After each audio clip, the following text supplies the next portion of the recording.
રાજકોટમાં ઠંડી ઘટવાને બદલે વધવા લાગતા પાણીજન્ય સહિતનો રોગચાળો માથું ઉંચકી રહ્યો છે, ત્યારે શિયાળામાં રોગચાળાથી બચવા શું કરવું જોઈએ તે સહિતની જાગૃતિ આપવામાં આવી રહી છે. રાજકોટ સહિત દેશભરમાં ઠંડી વધતા જ રોગચાળામાં પણ વધારો જોવા મળ્યો છે. સામાન્ય રીતે ઉત્તરાયણ પર્વ પછી ઠંડીમાં આંશિક ઘટાડો થતો હોય છે, પરંતુ આ વર્ષે ઘટાડો થવાને બદલે વધારો થતા તેની અસર રોગચાળા ઉપર પણ થતી જોવા મળી રહી છે. આમ તો શિયાળાની ઋતુ સ્વાસ્થ્યવર્ધક ગણવામાં આવે છે, પરંતુ આ શિયાળામાં તેની ઊંધી અસર જોવા મળી રહી છે. આ વર્ષે શરદી, ઉધરસ તેમજ તાવ સહિતના ચેપી રોગના દર્દીઓની સંખ્યામાં વધારો થયેલો જોવા મળ્યો છે, જેનાથી બચવા માટે રાજકોટ આરોગ્ય વિભાગ દ્વારા દવાનો છંટકાવ તેમજ ચેપી રોગોથી બચવા માટેની સમજૂતી આપવામાં આવી રહી છે.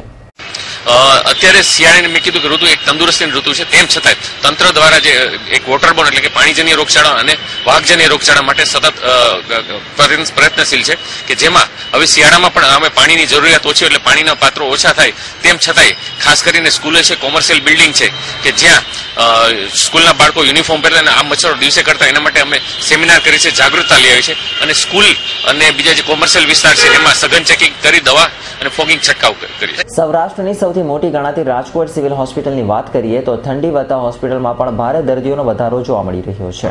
ઠંડી વધતા ડેન્ગ્યુ, શરદી, ઉધરસ તેમજ તાવ સહિતના ચેપી રોગના કેસો જોવા મળી રહ્યા છે.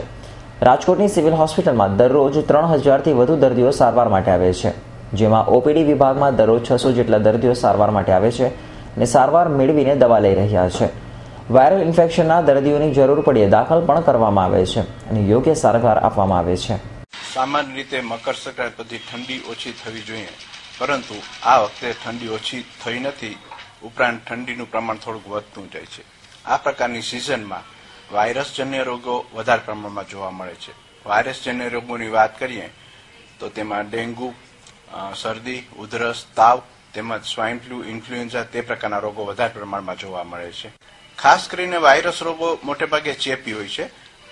આ માટે વ્યક્તિ પોતે પોતાની કાળજી લે, સ્વચ્છ રહે, રોજ હાથ પગ બરાબર સાબુથી ધુએ, મોઢા અથવા નાક આગળ રૂમાલ રાખે, તો આ ઇન્ફેક્શન બીજામાંથી મેળવવાની તેમજ કોઈને આપવાની શક્યતા ખૂબ જ ઘટી જાય છે અને આ પ્રમાણે આપણે રોગચાળો અટકાવી શકીએ.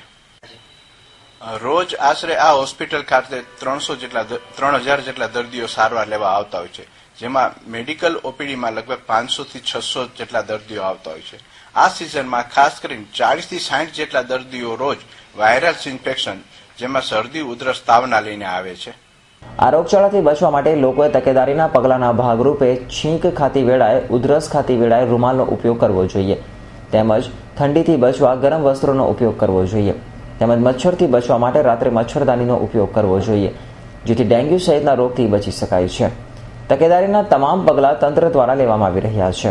તેમ છતાં રોગચાળાના ભરડામાં આવી ગયેલા લોકો દરરોજ હોસ્પિટલે દવા લેવા માટે આવી રહ્યા છે. સ્વાસ્થ્યવર્ધક શિયાળામાં પણ લોકોને રોગચાળાનો સામનો કરવો પડી રહ્યો છે. દિમાંગ ભોજાણી, S9 ન્યૂઝ, રાજકોટ.